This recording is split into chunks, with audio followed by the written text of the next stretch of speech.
여러분, 지금 미국과 이란의 전쟁이 장기화되고 있는 상황 속에서 이러한 비트코인의 반등이 진짜 반등일까? 이렇게 의아하신 분들도 많이 계실 겁니다. 저 또한 지금 이 롱 포지션을 들고 있고, 그렇다면 왜 잡았는지 이 현재 차트의 상황을 한번 볼 건데요. 자, 지금의 이 차트 상황을 한번 보시면 다시 한번 이 장기 추세 채널 돌파가 나와줬고, 무엇보다 중요한 건 이 눌림이 나오더라도 이 채널 위에서 지지를 받아주고 다시 한번 올렸다는 겁니다. 즉, 이전처럼 반등이 나오고 눌림 과정에서 이 채널의 이탈이 나오는 게 아니라 이러한 자리에서 다시 한번 지지를 확인해주고 재차 상승이 나와줬다는 겁니다. 현재는 이전 반등 구간에서 이렇게 가격을 급하게 끌어올리면서 이 형성됐던 가격이 불균형 구간이죠. 이 FEG 구간 안에서 상단 돌파 시도와 함께 한 차례 눌림이 발생한 상황입니다. 지금 자리에서 이 FEG 상단 부근인 71K 부근을 확실하게 돌파해주는 움직임이 나온다면 한 차례 추가 상승, 2차 상승 구간이 열릴 수 있는 자리라는 거죠. 그리고 이러한 반등의 배경에는 그동안 시장을 계속 눌러왔었던 미국과 이란의 전쟁 리스크가 예상보다는 빠르게 완화되고 있다는 건데요. 어제 있었던 트럼프의 연설에서 이란 전쟁은 사실상 끝났다라는 발언을 시사하면서 시장의 상승 재료로 작용하면서 이 발언 직후 나스닥과 비트코인의 모두 강한 반등이 이렇게 나와줬습니다. 또한 비축률을 풀겠다는 검토안이 나오면서 이 급등했던 유가 또한 당장은 안정화를 찾고 있는데요. 여기서 또 하나 주목해야 할 부분이 있습니다. 이번 이러한 반등 과정에서 실제 시장의 유동성이죠. 이 비트코인 현물 ETF의 자금을 좀 보시면 그동안 이어졌던 이 역대급의 지속적인 유출 흐름을 뒤로하고 다시 한번 이 유입세로 전환되는 흐름이 나와주고 있습니다. 즉, 지금 시장은 이 차트적인 구조와 지정학적인 리스크의 완화, 그리고 이러한 실제 유동성 흐름이 동시에 맞물리면서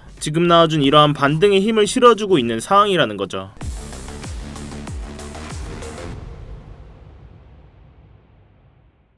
네, 안녕하세요 여러분, 태준입니다. 자, 여러분, 이 영상 시작 전에 뭔가 잊으신 거 없으실까요? 네, 맞습니다. 지금 바로 이 좋아요 한 번씩만 눌러주시면서 이 좋아요 한 번이 제가 이 영상을 제작하고 이 채널을 성장시키는 데 큰 힘이 되고 있습니다. 이 영상 보시고 마음에 안 드시면 취소하셔도 되니까 아직 안 눌러주셨다면 이 좋아요 한 번씩만 부탁드리도록 할게요. 자, 이 오후 영상에서는 우리가 좀 더 큰 구조에서 지금의 차트 구조를 이해하고 이 반등을 어떻게 해석할 수 있을지를 한번 보겠습니다. 먼저 이 반등의 흐름을 좀 보시면 비트코인이 장기 추세 채널을 다시 한번 돌파하면서 이 눌림이 나오더라도 이 추세 채널 안에서 다시 한번 지지를 받아주고 이러한 주요 지지 구간들을 확인하고 밟고 상승해준 모습이 굉장히 중요한 변화입니다. 이전 반등 구간에서는 가격이 잠깐 올랐다가 이런 주요 구간에서 지지를 못 받아주면서 다시 한번 추세 아래로 밀려버리는 구조였는데, 지금은 돌파 후에 다시 한번 눌리고 이 지지를 확인하고 재상승 시도라는 조금 더 건강한 반등의 구조가 나타났다는 겁니다. 현재 차트는 이 FEG 구간 안에 들어와 있죠. 한 차례 상단부인 이 71K 부근 돌파 시도가 나왔지만 다시 한번 눌리면서 이 FEG 하단선에서 지지를 연속해서 받아주고 있습니다. 재차 이 FEG 상단 부근을 확실하게 돌파하는 움직임이 나와준다면 차트 구조상으로는 한 차례 추가 상승 파동이 나올 수 있는 자리로 보고 있습니다. 그리고 이러한 반등의 움직임이 이전과 다른 이유는 단순히 이 차트만의 문제가 아닌데요.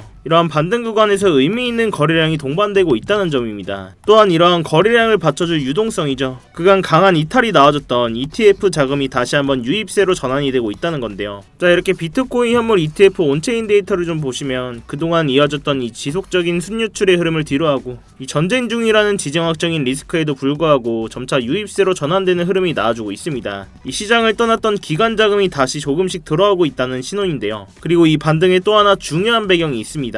바로 이 미국과 이란의 전쟁 리스크가 예상했던 것보다 빠르게 완화되고 있다는 점입니다. 어제 있었던 이 트럼프의 연설에서 이란 전쟁은 사실상 거의 끝난 상태다라는 조기 종결을 시사하면서 이 시장에 즉각적인 반응이 나왔었죠. 이 나스닥과 비트코인 모두 강한 반등이 나오면서 한 차례 빠르게 반응하는 모습들이 나와줬습니다. 또한 국제 에너지 기구가 비축류 방토를 검토하면서 한때 폭등했던 유가가 다시 한번 크게 떨어지면서 이 시장을 불안하게 했던 유가 또한 안정화를 찾고 있습니다. 결국 지금의 이 반등의 구조는 차트의 구조적인 변화와 이 ETF 기관 자금의 유입 전환, 그리고 전쟁이라는 지정학적 리스크가 완화되면서 이런 반등의 힘을 만들어주고 있다고 볼 수가 있습니다. 그 전에 이러한 장기 추세 채널 돌파 이후에 이러한 주요 구간에서 지지 반응이 나와주면서 유동성 또한 확인이 됐기 때문에 스터디방에서 롱 포지션 관점 공유 드릴 수가 있었는데요. 이렇게 스터디방에서도 진입과 동시에 공유를 드렸었고 일체 목표가 도달하면서 이 분할 익절까지 해드렸습니다. 아직 나머지 물량은 홀딩하고 있는데요. 당연히 제동 걸려있는 만큼 이 차트는 계속해서 모니터링을 하고 있고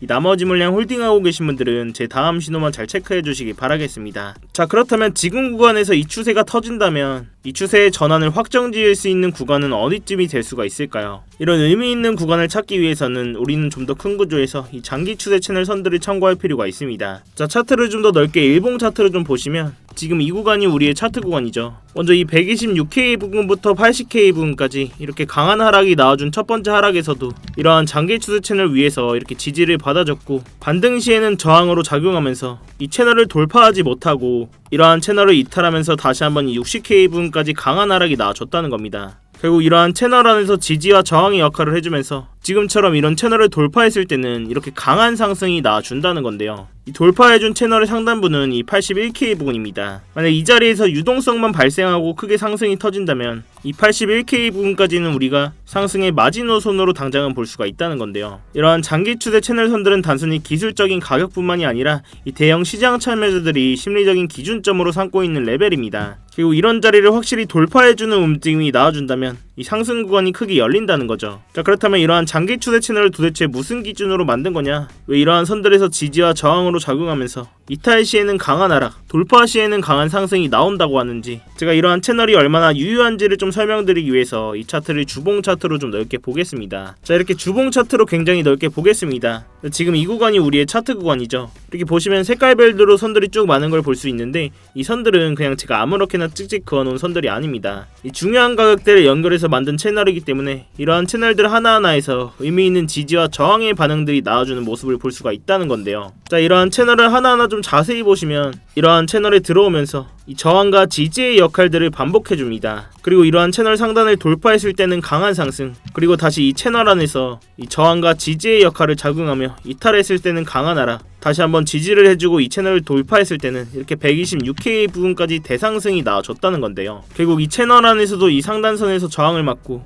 이 80K 부분까지 강한 하락, 또 여기서 지지를 받고 채널 돌파 시도가 나왔지만 돌파에 실패하면서 이 60K 부분까지 강한 하락이 이어졌다는 겁니다. 결국 지금 자리에서도 이 채널 돌파가 나오면서 안착해주는 흐름이 나와준다면 이 81K 부분까지는 이 상승의 마지노선으로 우리가 볼 수가 있다는 거죠. 자, 그렇다면 이러한 장기 추세 채널은 도대체 어떻게 만든 거냐? 이 차트를 조금 더 넓게 보시면 이번 126K 부분까지 이 대상승이 있기 직전의 사이클이었죠. 이 21년도의 고점과 이번 상승장 시작의 변곡점, 그리고 바로 그 다음 24년도 3월 고점을 이어서 만든 장기 추세선 채널인데요. 이 의미 있는 가격대를 연결해서 만든 채널이기 때문에 이러한 채널 안에서 강한 지지와 저항의 역할들이 나와준다는 겁니다. 자, 다시 이 4시간봉 차트로 넘어와서 저 또한 이런 장기 추세 채널 돌파해주고 다시 한번 지지받는 흐름 나오면서 비트코인 관점 공유를 드렸었던 거고, 이렇게 포지션 공유 드릴 때도 메인으로 보고 있습니다. 또한 중요한 만큼 제가 이렇게 계속 공유 드리면서 이 스터디방에서 교육까지 해드리고 있는데요. 지금 당장 이런 스터디방 입장이 어려우신 분들은 이러한 장기 추세 채널선이라도 꼭 차트에 넣으셔서 매매하시는데 참고해 보시기 바라겠습니다. 자, 그렇지만 이 영상이 여러분들께 도달하는 시간이 몇 시간 혹은 그 이상들이 될 수가 있는데요. 그렇기 때문에 지금같이 변동성이 큰 차트에 맞춰서 제 관점이나 진입 시점들을 수정하는 일들이 생기게 됩니다. 그래서 웬만하면 제 스터디방에서 꼭 대응을 실시간으로 받으시는 걸 권해드리고 있는데,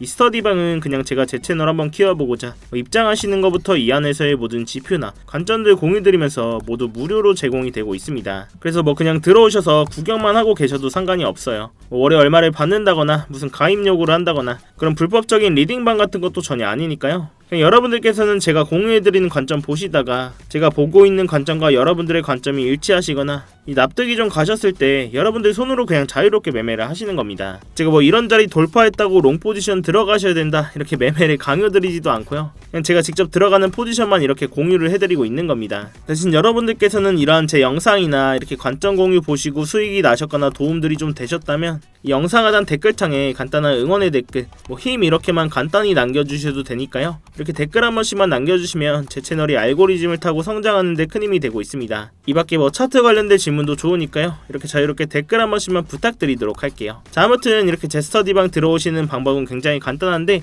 이 영상 하단에 이 댓글창에 고정 댓글 링크 클릭하시거나 더보기란 누르셔서 링크 클릭하시면 휴대폰으로 보고 계신 분들은 바로 문자 발송 화면으로 넘어오게 되실 겁니다. 거기서 바로 이 전송 버튼만 눌러주시면 제가 답장으로 입장 링크 가도록 해놨으니까요. 또한 휴대폰 말고 컴퓨터로 보고 계신 분들도 계시죠. 컴퓨터로 보고 계신 분들은 이러한 링크 클릭하시면 이렇게 구글 폼 화면으로 넘어오게 되실 텐데요. 여기서 실시간 관점 스터디 무료 입장 신청 체크하시고 입장 링크 문자로 받으실 번호와 함께 이 제출 버튼만 누르시면 끝입니다. 당연히 입장하시는 건 전부 무료시니까 편안한 마음으로 들어오시면 되겠습니다. 이 매매하시는 데는 무조건 도움되시니까 뭐 보시고 1도 도움이 안 된다, 필요 없다 하시면 정말 나가셔도 좋습니다. 자, 다시 본론으로 돌아와서 제가 여러 차례 말씀을 드렸다시피 이 장기 추세 채널을 지지하고 상승하는 흐름이 나아졌고 이 FEG 상단 구간에서 다시 한번 눌림이 나오면서 이 하단선에서 지지를 받고 있습니다. 결국 이 상단선인 71K 부근을 강하게 돌파하는 흐름이 나온다면 바로 이전에 고점으로 작용했던 이 74K 부근까지는 이 한 차례 추가 상승이 나올 것으로 보고 있는데요. 다시 한번 이 장기 추세 채널선만 이탈하지 않는다면 단기 상승의 여지를 보고 있습니다. 결국 우리는 지금 자리에서 이 단기 트레이딩으로 대응하면서 진짜 유동성이 들어올 자리,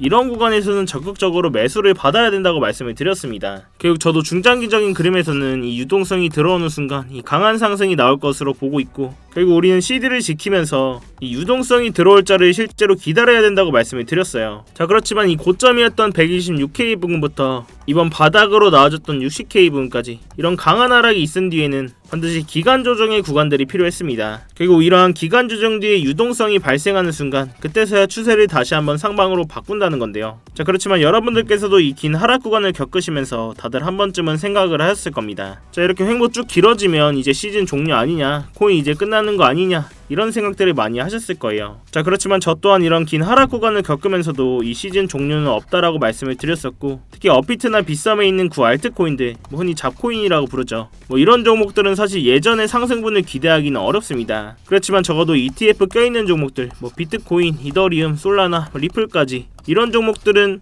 유동성이 발생하는 순간 저점에서 모아가셔야 된다고 강조를 드렸는데요. 제가 그냥 단순한 감이나 이런 메이저 코인들을 많이 들고 있어서가 아니라 이 정치적이고 수급적인 구조 자체가 그렇게 만들어져 있기 때문입니다. 제가 오늘 그 근거를 간단하게 말씀드리고 갈 건데, 먼저 이 정치적인 얘기부터 하도록 하겠습니다. 자, 먼저 지금 미국이 암호화폐를 좌지우지하고 있는 상황에서 트럼프가 지금 이 타이밍에 암호화폐라는 좋은 카드를 벌일 이유가 전혀 없습니다. 작년 3월 트럼프가 미국의 전략적 비트코인 비축을 만드는 행정명령에 직접 서명을 했죠. 이렇게 백악관 공식 문서에 정부가 보유한 비트코인을 팔지 않고 국가 비축 자산으로 관리를 하겠다라고 못을 박았습니다. 심지어 이걸 법으로 굳히려는 상원 법안까지 나와 있고, 트럼프 본인이 미국을 크립토의 수도로 만들겠다라고 계속 얘기를 하고 있습니다. 미국 정부가 이미 수십만 개의 비트코인을 들고 있는 상황에서 이 비트코인을 완전히 박살내는 수준으로 방치를 한다? 그건 본인들이 만든 정책과 이 자산 가치에 자기 손으로 불지르는 꼴이 되는 거죠. 자, 또한 이 수급적인 얘기 또한 안 하고 갈 수가 없는데요. 자, 지금 이렇게 왼쪽에 보이시는 건 스트래티지의 비트코인 매수 현황을 볼 수 있는 사이트입니다. 이 공식 문서에 들어가면 볼 수가 있는데, 자, 이렇게 공식 홈페이지를 좀 보시면 이 22,305개 보이시나요? 바로 이 20일날 시장이 공포를 떨며 하락하던 그 순간에 마이크 셀러는 하나로 무려 3조 원어치의 비트코인을 시장가로 매수했습니다. 자, 그럼 이게 무슨 의미일까요? 보통 가격이 하락하면 우리 같은 개미들은 패닉셀을 하게 됩니다. 그러나 이러한 스마트 머리들은 이러한 구간을 기회로 삼는다는 거죠. 20일날 있었던 매수는 무려 7개월 만에 나온 최대 규모의 매수입니다. 전세계 비트코인 보유량 1위인 이 스트래티지 회사가 왜 하필 사람들이 다 던지는 이 시점에서 이렇게 3조 원이나 매수를 했을까요? 지금 가격이 싸다 이런 확신이 있었기 때문입니다. 자, 이렇게 개미 투자자들은 가격 하락에 패닉셀로 손절하지만 이러한 스마트 머니들은 하락장에서 대규모의 매수를 집행하면서 이러한 큰 금액으로 매수를 진행합니다. 결국 지금의 이러한 흐름은 지금은 조용하지만 이 다음 상승장을 이끌 수 있는 뿌리가 될 가능성이 높다는 거죠. 자, 결국 우리는 이러한 정치적인 상황과 이 수급적인 상황이 맞물린 상황에서 이러한 세력들 방어막 안에 숨어서 CD를 지키면서 저점에서 모아가는 매매를 하셔야 된다는 이야기인데요. 기준점을 잡고 감정을 배제하면서 잃지 않는 매매를 해야 된다는 이야기입니다. 자, 그럼 우리는 어디까지는 하락이 나올 수 있겠다, 어디에서는 저항을 맞을 수 있겠다, 이런 기본적인 기준점은 있어야 되겠죠. 자, 결국 마지막으로 한번 정리를 해보자면, 저는 이 반등 구간에서 이 FEG 상단선인 71K 부근을 완벽하게 돌파해주는 흐름이 나온다면 이 추가적인 2차 상승분을 보고 있고, 이 장기 추세 채널 하단선만 이탈하지 않는다면 이 롱 포지션을 아직까지 홀딩할 예정입니다. 결국 우리는 이러한 손익비 좋은 자리에서 이 단기 트레이딩 위주로 대응하면서 CD를 지키고 바닥 잡는 싸움이 될 거라고 말씀을 드렸는데요. 이렇게 제가 사용하고 있는 장기 추세 채널 선들이나 각종 지표들을 활용하면 이런 이런 공포적인 상황 속에서도 구조적인 타점들을 잡을 수가 있다는 겁니다. 지금처럼 이렇게 변동성이 큰 장에서는 이런 방식이 가장 현실적이고 이 리스크를 줄일 수 있는 접근법이라고 생각을 하는데요. 제가 이 가격적인 부분은 계속해서 모니터링을 하고 있고 주요 진입 자리가 나왔을 때는 이 스터디방에서 대응을 해드리고 있으니까요. 이 어려운 장에는 같이 머리를 맞대셔야 됩니다, 여러분. 자, 아무튼 오늘 밤에도 이렇게 CPI 발표가 예정되어 있는데 이로 인해서 더 큰 변동성이 나올 것으로 예상이 되고 있습니다. 이런 자리에서 혼자 대응하시다가 이 손실 보지 마시고 제가 드리는 안전벨트 같이 매시기 바라겠습니다. 여러분들께서는 이 3초의 시간 투자하셔서 구독과 좋아요 한 번씩만 눌러주시고요. 아래 고정 댓글 링크 통해서 신청만 해주시면 제가 직접 작성한 이런 프리미엄 추세선들과 실시간 관점 공유들 또한 무료로 제공을 해드리고 있습니다. 여러분들의 성공 투자를 위해서 부단히 노력을 하고 있으니까요. 자, 아무튼 제가 오늘 준비한 영상은 여기까지입니다. 오늘도 이렇게 긴 영상 봐주셔서 감사합니다. 지금까지 태준이었습니다.